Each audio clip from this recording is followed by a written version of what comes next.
विचारे सी समझे सी। हुण इन्हां नूं पहाड़ी राजिਆਂ ਨੂੰ सब तो वड्डी चिंता पता की पै गई, विपर ਨੂੰ सब तो वड्डी चिंता की पै गई।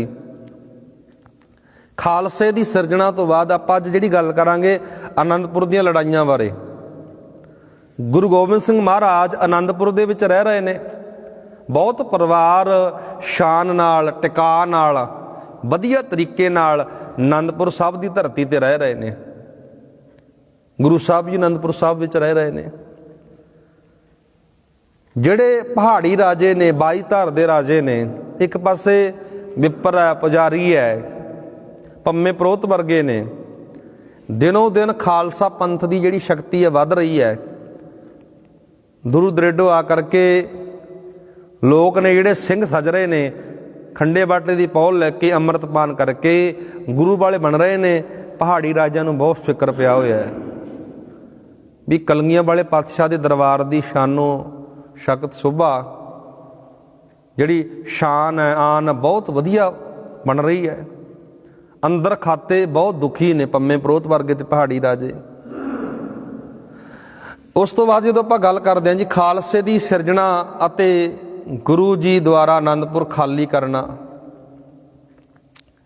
इत्थे इतिहासकार लिखते हैं 5-6 साल जिहड़ा विचकारला समा रहा है, 9-10 छोटियां वड्डियां लड़ाइयां हुंदियां रहियां ने। इन्हां विचों केवल पहाड़ी राजिਆਂ नाल होईयां ਜਿਹੜੀਆਂ लड़ाइयां होईयां इत्थे ਅਤੇ मुगल सरकार ਦੀ मिलमी शक्ति नाल। एक पासे मुगल सरकार ते पहाड़ी राजे, एक पासे गुरु की फौज है, खालसा फौज है। अणगिणत बार पता नहीं किन्ने क बार किसी तरीके नाल हमला करन दी विਉਂਤ लैके आउंदे ने पहाड़ी राजे। इतिहासकार जो इत्थे लिखते हैं जी, हरीराम गुप्ता जी ने लिखिया भी 6 बार आनंदपुर ते हमला किया सी। इतिहासकारां ने बड़े होर भी लिखिया जी बहुत बार आनंदपुर ते हमले हुंदे रहे ने। इस लड़ाई बारे जो तुसीं पढ़दे विचारदे, आनंदपुर की जिहड़ी पहली लड़ाई सी, जो असीं पढ़दे विचारदे आ,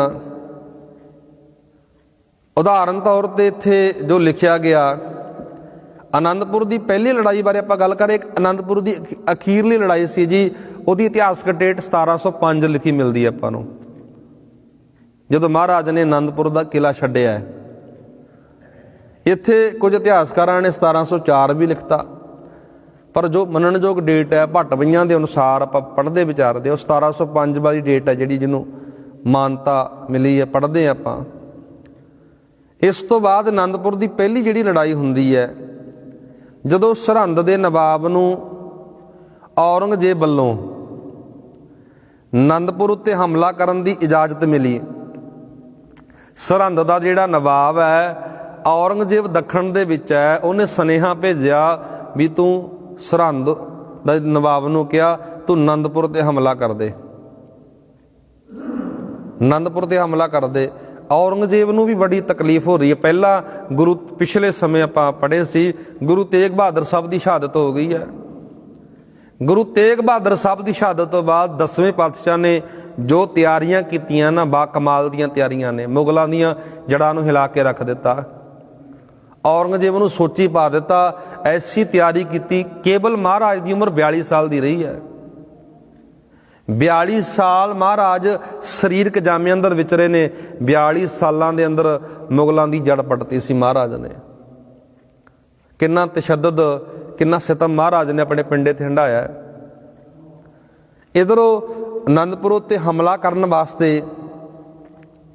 इजाजत मिल गई है। सरहंद के नवाब ने पैंदे खां ते दीना बेग, 2 जरनैल ने जी। पैंदे खां ते दीना बेग नूं 10,000 की फौज दे करके 10,000 की फौज दे करके आनंदपुर ते हमला करने के लिए कहा गया। 10,000 की फौज ले करके ये दोने जरनैल नूं भेजिया, चढ़ाई करके दोने जरनैल आए। इधरों कहलूर, जसबाल, सुमेर, इन जिहड़े पहाड़ी इलाके ने जी, कहलूर का इलाका हो गया, जसबाल का इलाका हो गया, सरमौर का जिहड़ा इलाका हो गया, ਇੱਥੋਂ ਦੇ ਜਿਹੜੇ ਰਿਆਸਤਾਂ ਨੇ ਇਹਨਾਂ ਦੇ ਰਾਜੇ ਪਹਾੜੀ ਰਾਜੇ ਸੀ ਜਿਹੜੇ, ਇਹਨਾਂ ਨੇ ਵੀ ਇਹਨਾਂ ਜਰਨੈਲਾਂ ਦੀ ਸਹਾਇਤਾ ਕੀਤੀ, ਫੌਜ ਲੈ ਕੇ ਆਏ ਵੀ। ਇੱਧਰ ਗੁਰੂ ਸਾਹਿਬ ਜੀ ਧੰਨ ਧੰਨ ਗੁਰੂ ਗੋਬਿੰਦ ਸਿੰਘ ਮਹਾਰਾਜ ਆਨੰਦਪੁਰ ਸਾਹਿਬ ਦੀ ਧਰਤੀ ਤੇ ਰਹਿ ਰਹੇ ਨੇ, ਆਨੰਦਪੁਰ ਆ ਕੇ ਟਿਕੇ ਹੋਏ ਨੇ ਸਤਿਗੁਰੂ ਮਹਾਰਾਜ। ਇੱਧਰੋਂ ਇੱਕ ਪਾਸੇ ਤਾਂ ਜਦੋਂ ਆਪਾਂ ਪੜ੍ਹਦੇ ਵਿਚਾਰਦੇ ਹਾਂ, ਇੱਕ ਪਾਸੇ ਤਾਂ ਉਹ ਲੋਕ ਨੇ ਜਿਹੜੇ ਤਨਖਾਹਾਂ ਦੇ ਉੱਤੇ, ਤਨਖਾਹਾਂ ਦੇ ਨਾਲ ਮੁਗਲ ਫੌਜਾਂ ਦੇ ਸਿਪਾਹੀ ਨੇ, ਤਨਖਾਹ ਉਹਨਾਂ ਨੂੰ ਮਿਲਦੀ ਹੈ ਤਾਂ ਉਹ ਲੜਦੇ ਨੇ, ਤਨਖਾਹ ਦੇ ਆਸਰੇ ਉਹਨਾਂ ਦਾ ਕੰਮਕਾਰ ਚੱਲ ਰਿਹਾ। ਇੱਕ ਪਾਸੇ ਗੁਰੂ ਕੇ ਨਾਲ ਉਹ ਯੁੱਧ ਨੇ, ਉਹ ਸੂਰਵੀਰ ਨੇ, ਯੋਧੇ ਨੇ ਜਿਨ੍ਹਾਂ ਨੂੰ ਕੋਈ ਤਨਖਾਹ ਨਹੀਂ ਹੈ, ਆਪਣੀ ਜ਼ਬਾਨੀ ਗੁਰੂ ਦੇ ਲੇਖੇ ਲਾਉਣਾ ਚਾਹੁੰਦੇ ਨੇ, ਆਪਣੀ ਜ਼ਬਾਨੀ ਗੁਰੂ ਨੂੰ ਭੇਟ ਕਰਨਾ ਚਾਹੁੰਦੇ ਨੇ। ਇੱਧਰ ਖੰਡੇ ਬਾਟੇ ਦੀ ਪੌਲ ਲੈ ਕਰਕੇ ਸਿੰਘ ਸਜੇ ਹੋਏ ਨੇ। ਅੱਜ ਖੰਡੇ ਬਾਟੇ ਦੇ ਅੰਮ੍ਰਿਤ ਨੇ ਮੁਗਲਾਂ ਤੇ ਪਹਾੜੀ ਰਾਜਿਆਂ ਵੱਲੋਂ, ਮੁਗਲਾਂ ਤੇ ਪਹਾੜੀ ਰਾਜਿਆਂ ਨੂੰ ਬਹੁਤ ਵੱਡੀ ਬੰਗਾਰ ਸੀ, ਬੰਗਾਰ ਪਾਈ ਹੋਈ ਹੈ ਵੀ ਅੰਮ੍ਰਿਤ ਅੰਦਰ ਗੁਰੂ ਨੇ ਪਤਾ ਨਹੀਂ ਕੀ ਪਾ ਦਿੱਤਾ। ਅੰਮ੍ਰਿਤ ਛਕ ਕੇ ਇਹ ਏਡੇ ਏਡੇ ਜਰਨੈਲ ਬਣ ਜਾਂਦੇ ਨੇ, ਇਹ ਦੁਸ਼ਮਣਾਂ ਸੱਤ ਪਹਾੜੀ ਰਾਜਿਆਂ ਦੇ ਵਿਰੁੱਧ ਭੁਗਤਦੇ ਨੇ, ਲੜਦੇ ਨੇ। ਅੰਮ੍ਰਿਤ ਅੰਦਰ ਮਹਾਰਾਜ ਨੇ ਪਤਾ ਨਹੀਂ ਕਿਹੋ ਜਿਹਾ ਕੀ ਪਾ ਦਿੱਤਾ। ਇੱਥੇ ਸੀਸ ਤਲੀ ਤੇ ਧਰ ਕੇ ਲੜਨ ਦੇ ਲਈ ਤਿਆਰ ਰਹਿੰਦੇ ਨੇ। ਇੱਧਰ ਇੱਕ ਪਾਸੇ ਬੈਰੀਆਂ ਦੀ ਗਿਣਤੀ ਬਹੁਤ ਜ਼ਿਆਦਾ ਹੈ ਅਤੇ ਸਿੰਘਾਂ ਦੀ ਗਿਣਤੀ ਬਹੁਤ ਘੱਟ ਹੈ।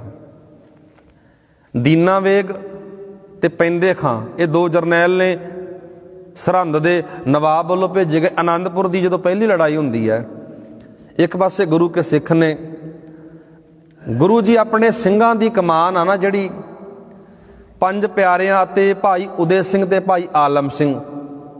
ਇੱਧਰ ਜਦੋਂ ਉਦੇ ਸਿੰਘ ਤੇ ਭਾਈ ਆਲਮ ਸਿੰਘ ਉਹਨਾਂ ਦੀ ਸਪੁਰਦਗੀ ਵਿੱਚ ਮਹਾਰਾਜ ਨੇ ਆਪਣਾ ਜਥਾ ਭੇਜਿਆ, ਆਪਣੀ ਫੌਜ ਭੇਜੀ ਹੈ, ਖਾਲਸਾਈ ਫੌਜ ਭੇਜੀ ਹੈ। ਬੜੇ ਘਮਸਾਨ ਦਾ ਇਹ ਯੁੱਧ ਹੁੰਦਾ, ਪਹਿਲੀ ਇਹ ਲੜਾਈ ਹੁੰਦੀ ਹੈ ਆਨੰਦਪੁਰ ਸਾਹਿਬ ਦੀ। ਇਸ ਲੜਾਈ ਦੇ ਵਿੱਚ ਸਾਹਿਬਜ਼ਾਦਾ ਅਜੀਤ ਸਿੰਘ ਅਜੇ 14 ਵਰ੍ਹਿਆਂ ਦੇ ਹੋਏ ਨੇ। ਸਾਹਿਬਜ਼ਾਦਾ ਅਜੀਤ ਸਿੰਘ ਨੇ ਇਸ ਲੜਾਈ ਦੇ ਵਿੱਚ ਐਸੀ ਤਲਵਾਰ ਵਾਹੀ, ਮੁਗਲ ਫੌਜਾਂ ਨੂੰ, ਪਹਾੜੀ ਰਾਜਿਆਂ ਨੂੰ ਐਸਾ ਤਲਵਾਰ ਦੇ ਨਾਲ ਇਸ ਜੰਗ ਦੇ ਮੈਦਾਨ ਵਿੱਚ ਡਿੱਗਿਆ। ਕਵੀਆਂ ਨੇ ਬੜੀ ਸਿਫਤ ਲਿਖੀ, ਬੜੀ ਤਲਵਾਰ ਦੀ ਮਹਿਮਾ ਲਿਖੀ ਕਵੀਆਂ ਨੇ। ਸਤਿਗੁਰ ਮਹਾਰਾਜ ਦੇ ਵੱਡੇ ਸਾਹਿਬਜ਼ਾਦੇ ਬਾਬਾ ਅਜੀਤ ਸਿੰਘ ਦਾ ਨਾਮ ਆਪਾਂ ਅਜੀਤ ਸਿੰਘ ਪੜ੍ਹਦੇ ਹਾਂ। ਇਹ ਨਾਮ ਵੀ ਤਾਂ ਹੀ ਜੁੜਿਆ ਨਾ, ਅਜੀਤ, ਜਿਹੜਾ ਕਦੇ ਵੀ ਜਿੱਤਿਆ ਨਹੀਂ ਜਾ ਸਕਦਾ। ਐਸੀ ਤਲਵਾਰ ਵਾਹੀ ਇਸ 14 ਸਾਲ ਦੇ ਬਾਬਾ ਅਜੀਤ ਸਿੰਘ ਜੀ ਨੇ। ਪਹਾੜੀ ਰਾਜਿਆਂ ਨੂੰ ਭਾਜੜਾਂ ਪੈ ਗਈਆਂ। ਸਤਿਗੁਰ ਮਹਾਰਾਜ ਆਪ ਇਸ ਜੰਗ ਦੇ ਵਿੱਚ ਆਏ, ਯੁੱਧ ਵਿੱਚ ਆਏ। ਸਤਿਗੁਰ ਮਹਾਰਾਜ ਦਾ ਮੁਕਾਬਲਾ ਪੈਂਦੇ ਖਾਂ ਨਾਲ ਹੁੰਦਾ ਹੈ। ਪੈਂਦੇ ਖਾਂ ਨੂੰ ਮਹਾਰਾਜ ਨੇ ਕਿਹਾ, ਭਾਈ ਵਾਰ ਕਰ, ਕਿਤੇ ਵਾਰ ਕਰਨਾ ਤੇਰੇ ਮਨ ਵਿੱਚ ਹੀ ਨਾ ਰਹਿ ਜਾਵੇ। ਪੈਂਦੇ ਖਾਂ ਨੇ 2 ਵਾਰ ਕੀਤੇ, ਫਿਰ ਤੀਸਰਾ ਵਾਰ ਕਲਗੀਆਂ ਵਾਲੇ ਮਹਾਰਾਜ ਨੇ ਐਸਾ ਤੀਰ ਦਾ ਵਾਰ ਕੀਤਾ, ਪੈਂਦੇ ਖਾਂ ਨੂੰ ਥਾਂ ਦੀ ਢੇਰੀ ਕਰ ਦਿੱਤਾ। ਜਦੋਂ ਇਹ ਜਰਨੈਲ ਸੀ ਤਕੜਾ ਮੁਗਲ ਫੌਜਾਂ ਦਾ, ਜਦੋਂ ਪੈਂਦੇ ਖਾਂ ਇਸ ਮੈਦਾਨ ਵਿੱਚ ਡਿੱਗਿਆ ਨਾ, ਪੈਂਦੇ ਖਾਂ, ਪਹਾੜੀ ਰਾਜਿਆਂ ਨੂੰ ਭਾਜੜਾਂ ਪੈ ਗਈਆਂ। ਪਹਾੜੀ ਰਾਜੇ ਡਰ ਗਏ, ਘਬਰਾ ਗਏ। ਦੀਨਾ ਬੇਗ ਸੀ ਜਿਹੜਾ, ਦੀਨਾ ਬੇਗ ਪੂਰੀ ਤਰ੍ਹਾਂ ਜ਼ਖਮੀ ਹੋ ਗਿਆ। ਦੋਨੋਂ ਜਰਨੈਲ ਇਸ ਯੁੱਧ ਅੰਦਰ ਡਿੱਗ ਪਏ ਅਤੇ ਪਹਾੜੀ ਰਾਜਿਆਂ ਨੂੰ ਭਾਜੜਾਂ ਪੈ ਗਈਆਂ। ਮੁਗਲ ਫੌਜਾਂ ਭੱਜ ਗਈਆਂ, ਕਿਉਂਕਿ ਇੱਕ ਪਾਸੇ ਤਾਂ ਤਨਖਾਹਦਾਰ ਨੇ, ਇੱਕ ਪਾਸੇ ਗੁਰੂ ਨੂੰ ਸਮਰਪਿਤ ਸਿੰਘ ਨੇ। ਤਨਖਾਹਦਾਰ ਤਾਂ ਆਪਣੀ ਜਾਨ ਬਚਾਉਣਗੇ ਨਾ, ਭੱਜਣਗੇ ਉਹ ਤਾਂ। ਪਰ ਜਦੋਂ ਪੈਂਦੇ ਖਾਂ ਮਾਰਿਆ ਗਿਆ, ਦੀਨਾ ਬੇਗ ਜ਼ਖਮੀ ਹੋ ਗਿਆ, ਇੱਧਰੋਂ ਫੌਜਾਂ ਨੂੰ ਭਾਜੜਾਂ ਪੈ ਗਈਆਂ। ਇਤਿਹਾਸ ਵਿੱਚ ਜ਼ਿਕਰ ਮਿਲਦਾ ਜੀ, ਗੁਰੂ ਕੇ ਸਿੰਘ, ਗੁਰੂ ਕੇ ਖਾਲਸੇ, ਤਹਿਸੀਲ ਖਰੜ ਤੱਕ ਇੱਥੇ ਨਾਂ ਲਿਖਿਆ ਜੀ ਖਿਦਰਾਬਾਦ।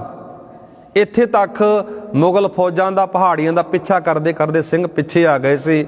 ਏਡੀਆਂ ਭਾਜੜਾਂ ਪੈ ਗਈਆਂ, ਇਹਨਾਂ ਪਹਾੜੀ ਰਾਜੇ ਨੇ ਪਿੱਛੇ ਮੁੜ ਕੇ ਤੱਕ ਨਹੀਂ ਦੇਖਿਆ, ਭੱਜ ਗਏ। ਵੇਖੋ, ਇੱਕ ਪਾਸੇ ਗੁਰੂ ਕੀ ਫੌਜ ਵੇਖ ਲਓ, ਇੱਕ ਪਾਸੇ 10,000 ਦੀ ਫੌਜ ਹੈ, ਪਹਾੜੀ ਰਾਜਿਆਂ ਦੀ ਫੌਜ ਹੈ। ਇੱਕ ਪਾਸੇ ਮੁੱਠੀ ਭਰ ਸਿੰਘ ਨੇ। ਮੁੱਠੀ ਭਰ ਸਿੰਘਾਂ ਨੇ ਪਹਾੜੀ ਰਾਜਿਆਂ ਨੂੰ ਕਿਵੇਂ ਭਜਾਇਆ, ਯੁੱਧ ਦੇ ਮੈਦਾਨ ਅੰਦਰ ਕਿਵੇਂ ਉਹਨਾਂ ਨਾਲ ਸਤਿਗੁਰ ਕੇ ਸਿੰਘ ਲੜਦੇ ਨੇ, ਛਾਤੀਆਂ ਤਾਣ ਕੇ ਮੂਹਰੇ ਖੜਦੇ ਨੇ। ਤੇ ਇਹ ਜਿਹੜਾ ਯੁੱਧ ਦਾ ਜ਼ਿਕਰ ਮਿਲਦਾ ਜੀ ਮਾਰਚ ਮਹੀਨੇ ਦੇ ਵਿੱਚ, ਪੂਰਾ 1700 ਈਸਵੀ ਦੇ ਵਿੱਚ ਯੁੱਧ, ਪਹਿਲੀ ਲੜਾਈ ਅਨੰਦਪੁਰ ਦੀ ਲੜੀ ਗਈ ਸੀ। ਇਸ ਲੜਾਈ ਨੂੰ ਗੁਰੂ ਕੇ ਸਿੰਘਾਂ ਨੇ, ਪਾਤਸ਼ਾਹ ਜੀ ਨੇ ਇਸ ਲੜਾਈ ਦੇ ਵਿੱਚ, ਜੰਗ ਦੇ ਵਿੱਚ ਜਿੱਤ ਪ੍ਰਾਪਤ ਕੀਤੀ ਹੈ। ਤੁਸੀਂ 14 ਜੰਗਾਂ ਬਾਰੇ ਆਪਾਂ ਇੱਕ ਲੜੀ ਤਹਿਤ ਵਿਚਾਰਾਂਗੇ ਜੀ। 14 ਦੀਆਂ 14 ਜੰਗਾਂ ਮਹਾਰਾਜ ਨੇ ਕਿਸੇ ਵੀ ਜੰਗ ਦੇ ਵਿੱਚ ਕਦੇ ਪਹਿਲ ਨਹੀਂ ਕੀਤੀ। ਜਦੋਂ ਦੇਖੋ ਆਪਾਂ ਇੱਕ ਵਿਚਾਰ ਕਰ ਰਹੇ ਸੀ ਵੀ ਅਨੰਦਪੁਰ ਸਾਹਿਬ ਦੀ ਧਰਤੀ ਤੇ, ਅਨੰਦਪੁਰ ਸਾਹਿਬ ਦਾ ਉਹ ਕਿਲਾ, ਅਨੰਦਪੁਰ ਸਾਹਿਬ ਜਿੱਥੇ ਮਹਾਰਾਜ ਰਹਿ ਰਹੇ ਨੇ, ਮੁਗਲਾਂ ਦੀਆਂ ਅੱਖਾਂ ਵਿੱਚ ਕਿਵੇਂ ਰੜਕਦਾ, ਸਿੱਖੀ ਦੇ ਨਿਸ਼ਾਨ, ਸਿੱਖੀ ਦੀ ਵਿਚਾਰਧਾਰਾ। ਬਾਰ-ਬਾਰ ਸਿੱਖੀ ਨੂੰ ਢਾਉਣ ਦੀ, ਹਮਲਾ ਕਰਨ ਦੀ ਕੋਸ਼ਿਸ਼ਾਂ ਕਰਦੇ ਰਹੇ ਨੇ, ਹਮਲਾ ਕੀਤਾ ਵੀ, ਪਰ ਉਹ ਕੁਝ ਨਾ ਵਿਗਾੜ ਸਕੇ। ਆਖਰਕਾਰ ਉਹਨਾਂ ਨੂੰ ਇੱਥੋਂ ਭੱਜਣਾ ਪਿਆ। ਕੱਲ੍ਹ ਦੇ ਦੀਵਾਨਾਂ ਵਿੱਚ ਆਪਾਂ ਗੱਲ ਕਰਾਂਗੇ ਜੀ ਅਨੰਦਪੁਰ ਸਾਹਿਬ ਦੀ ਦੂਸਰੀ ਲੜਾਈ। ਗੁਰੂ ਕਿਰਪਾ ਕਰੇ ਇੰਨੀ ਬੇਨਤੀ ਪ੍ਰਵਾਨ ਕਰਿਓ ਜੀ। ਬੋਲਦਿਆਂ ਕੋਲ ਇੱਕ ਨਿੱਕਾ ਪ੍ਰਕਾਰ ਦੀਆਂ ਭੁੱਲਾਂ ਮਹਾਰਾਜ ਬਖਸ਼ਣਹਾਰ ਨੇ। ਅੰਤ ਵਿੱਚ ਫਤਿਹ ਨਾਲ ਪਾਓ ਸਾਂਝ, ਆਖੋ ਜੀ।